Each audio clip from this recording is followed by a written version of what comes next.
خدارا اپنے بچوں کو نظر بد سے بچائیں، یہ انتہائی خطرناک چیز ہے۔ اپنے بچوں کو دم کیا کریں، اپنے بچوں کی خوبیاں اور کوالٹیاں دوسرے حاسدین کے سامنے بار بار ذکر نہ کیا کریں۔ کچھ لوگ تو اپنے بچوں کی اتنی تعریف کرتے ہیں، اتنی کرتے ہیں، خود بھی ماشاءاللہ نہیں کہتے، اپنی نظر بھی لگ جاتی ہے، اور نظر بد سے اتنا نقصان ہوتا ہے کہ میں آپ کو بتا نہیں سکتا۔ آج میں آپ کو ایک واقعہ بھی بتاتا ہوں، جس طرح آپ اپنے بچوں کو سردی سے بچاتے ہیں، گرمی سے بچاتے ہیں، اے سی لگاتے ہیں اس کو گرمی سے بچانے کے لیے، جس طرح آپ مختلف مسائل سے اپنے بچوں کو بچاتے ہیں، جراثیم سے بچاتے ہیں، اسی طرح آپ اپنے بچوں کو نظر بد سے بھی بچایا کریں۔ نظر بد سے بچانے والی احتیاطی تدابیر اختیار کیا کریں۔ میں آپ کو حیران کن ایک واقعہ سناتا ہوں۔ 12 سال کا بچہ نظر بد لگنے سے ذہنی مفلوج کیسے ہوا۔ ایک فیملی ٹریٹمنٹ کے لیے اپنے بچے کو میرے پاس لے کے آئی۔ 12 سال بچے کی عمر ہے، بیچارہ ذہنی مفلوج ہے، اس کو پکڑ کے بیٹھے ہوئے ہیں، کبھی رونا شروع کر دیتا ہے، کبھی اٹھ کے بھاگنا شروع کر دیتا ہے، عجیب و غریب اس کی کیفیت ہے۔ تو والدین نے کیا بتایا، کہتے عثمان بھائی یہ پیدائشی بچہ بالکل ٹھیک تھا۔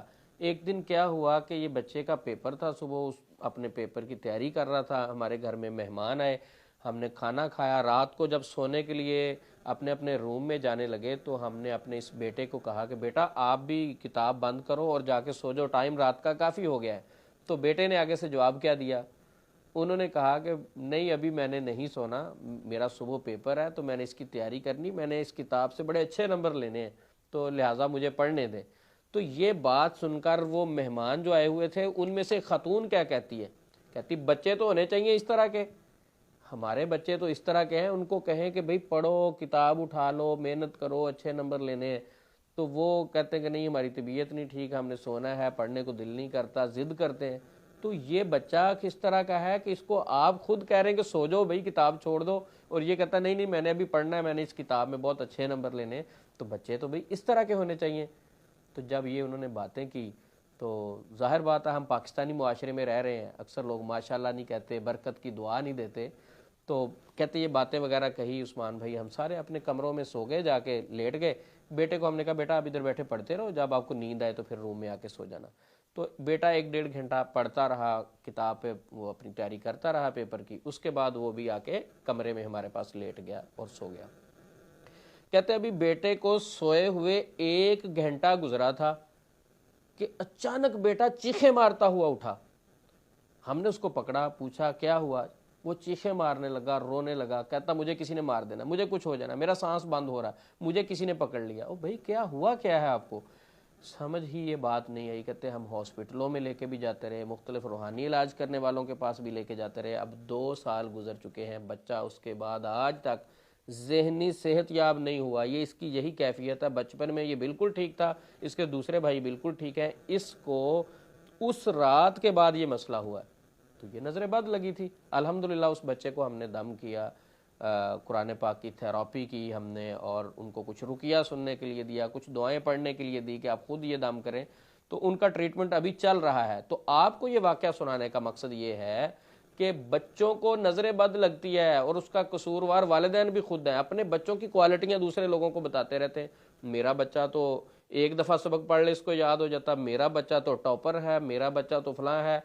کئی بار بچوں میں خوبیاں نہیں بھی ہوتی تو والدین مبالغہ کر کے، کیونکہ اپنے بچوں سے ہر انسان کو محبت ہوتی، تو مبالغہ کر کے ایکسٹرا تعریفیں کرنے کی کوشش کرتے ہیں، تو ان تعریفوں سے فائدہ ہونے کے بجائے مزید نقصان ہو جاتا ہے۔ ہوتا کیا ہے کہ اگر سامنے والی فیملی یا سامنے والے لوگ آپ سے حسد کرنے والے ہیں تو وہ ظاہری طور پہ تو ہنس رہا ہوگا لیکن اندر سے جیلس ہو رہا ہوگا، تو وہ جیلسی والی جو ریز ہے نیگیٹو، نبی صلی اللہ علیہ وسلم نے فرمایا کہ نظر بد انسان کو قبر میں اور اونٹ کو ہنڈیا میں لے جاتی ہے۔ اچھا خاصا انسان قبر میں، اور چلتا ہوا اونٹ اعصابی طور پہ مضبوط جانور ہے، کانٹے کھا کر گزارا کر لیتا ہے، صحراؤں میں کئی ہفتے کئی مہینے پانی نہ پیے تو پھر بھی وہ گزارا کر جاتا ہے، تو وہ والا جانور بھی قبر میں ہنڈیا میں چلا جاتا ہے، یعنی اسے چھری پھیر دی جاتی ہے، وہ گر جاتا ہے۔ تو اپنے بچوں کی تعریف کریں، اچھی بات ہے، لیکن ان کو صبح و شام دم بھی کیا کریں، جس طرح نبی صلی اللہ علیہ وسلم بھی اپنے نواسوں کو دم کیا کرتے تھے۔ اعیذکما بکلمات اللہ التامہ من کل شیطان وہامہ ومن کل عین لامہ۔ نبی صلی اللہ علیہ وسلم حضرت حسن رضی اللہ عنہ، حضرت حسین رضی اللہ عنہ، دونوں کو دم کیا کرتے تھے۔ تو آپ نے کبھی اپنے بچوں کو دم کیا؟ ہم اپنے بچوں کو دم بھی نہیں کرتے، تعریفیں بھی کر رہے ہیں، خود بھی ان کی تعریفیں کری جا رہے ہیں، لوگوں کے سامنے بھی کری جا رہے ہیں، ان کی خوبیاں بھی ظاہر کری جا رہے ہیں اور دم بھی نہیں کرتے، جس سے آپ کے بچوں کو نظر بد لگتی ہے۔ نظر بد لگنے کی وجہ سے مختلف بیماریاں بھی لگ رہی ہیں، عجیب و غریب بچے چڑچڑے ہو رہے ہیں، چھوٹی چھوٹی بات سے غصہ، سمجھ نہیں آ رہی۔ وہ والدین کہتے ہیں یہ ہمارا بچہ ایسا تھا ہی نہیں عثمان بھائی، اس کو پتہ نہیں کیا ہو گیا، تو نظر لگتی ہے۔ خود اپنے بچوں کو دم کیا کریں، یہ 5 دعائیں اپنے بچوں پہ دم کیا کریں۔ یہ 5 چیزیں ہیں، یہ نمبر وائز لکھی ہوئی ہیں، یہ 5 چیزیں۔ پہلی دعا 7 مرتبہ پڑھیں، دوسری دعا 7 مرتبہ، تیسری 7 مرتبہ، چوتھے نمبر والی دعا بھی 7 مرتبہ، اور 5ویں نمبر پر آخری 3 کل ہیں، یہ 7 دفعہ بھی پڑھ سکتے ہیں، 3 دفعہ بھی۔ پانی کا گلاس سامنے رکھیں اور یہ ساری چیزیں پڑھ کے پانی پہ بھی دم کریں، اپنے بچے پہ بھی دم کریں۔ یہ واقعہ سنانے کا مقصد صرف یہ تھا کہ آپ اپنے بچوں کو، اپنے پیاروں کو نظر بد سے بچانے کے لیے احتیاطی تدابیر اختیار کریں، صبح و شام کے اذکار اور دعائیں، باقی مسنون چیزوں کو اپنی زندگی کا حصہ بنائیں۔ اللہ سے دعا ہے اللہ ہم سب کا حامی و ناصر ہو۔ السلام علیکم ورحمۃ اللہ وبرکاتہ۔